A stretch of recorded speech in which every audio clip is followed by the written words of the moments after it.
तर आता चाकणमध्ये साप तस्करी करणाऱ्या टोळीवर छापा टाकण्यात आलाय। सहारा सिटीमध्ये 100 ते 150 विषारी साप एका फ्लॅटमध्ये सापडलेत। या सापांचे विष काढून ते विकलं जात होतं। यासोबत विष काढलेल्या 3 बाटल्याही या ठिकाणी सापडल्यात। या प्रकरणी एका महिलेला अटक करण्यात आली असून इतरांचा शोध देखील सुरू करण्यात आलाय।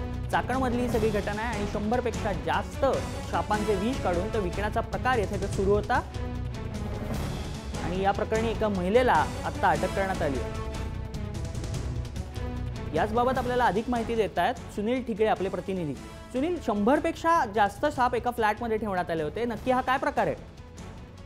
नक्कीच तन्मय, धक्कादायक प्रकार म्हणावा लागेल, कारण पुण्याजवळ चाकणमध्ये जे फ्लॅट आहे, चाकण परिसरामधील खराबवाडी येथील सहारा सिटीमध्ये या फ्लॅटमध्ये तब्बल 150 ते 150 साप या घरामध्ये सापडले आहेत। सर्वात मोठी गोष्ट म्हणजे इतक्या मोठ्या प्रमाणामध्ये साप सापडल्यानंतर काल पोलिसांना ज्यावेळेस ही घटना समजली त्यावेळेस पोलिसांनी आज या ठिकाणी छापा टाकला। संबंधित जे त्या फ्लॅटमध्ये जे साप होते त्या फ्लॅटमध्ये एक कुटुंब सुद्धा राहत होतं, सर्वात विशेष गोष्ट म्हणावं लागेल। आणि त्या कुटुंबामध्ये 2 लहान मुली, त्या 3 वर्षाची आणि एक 6 वर्षाची यांच्यासोबत राहत होते। फ्लॅटमधील जो 2 BHK फ्लॅट होता, एका फ्लॅटमध्ये हे साप संपूर्ण ठेवण्यात आले होते। त्याच्यामध्ये लाकडी बॉक्स असतील किंवा ड्रम असतील, याच्यामध्ये साप विषारी ठेवण्यात आले होते। सर्वात महत्त्वाची गोष्ट म्हणजे हे जे साप आहे हे संपूर्ण विषारी साप आहेत। घोणस असेल किंवा कोबरा असेल, यांचं विष काढून सध्या तरी तस्करी करण्याची तो पोलिसांनी सुरुवातीला अंदाज बांधलेला आहे। मात्र इथून पुढचा तपास आता वन विभाग जुन्नर आणि चाकण पोलीस हे करत आहेत आणि ह्या प्रकरणी अजून किती जणांची टोळी आहे हे या निमित्ताने आता पोलिस शोध घेत आहेत। हे विष कुठे विकण्यात येत होतं वगैरे काही याबाबत समजलंय?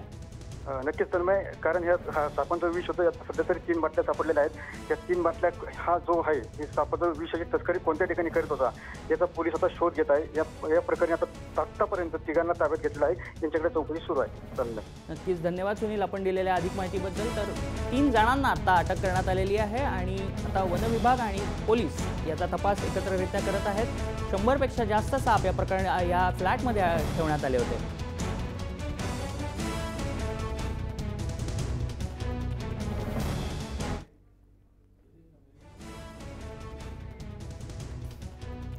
तर 100 ते 150 साप या एका फ्लॅटमध्ये ठेवण्यात आले होते। ज्या फ्लॅटमध्ये कुटुंब देखील राहत होतं त्या फ्लॅटमध्ये चिमुरडे देखील 4 ते 5 महिन्याच्या लहान मुलं मुली देखील राहत होते।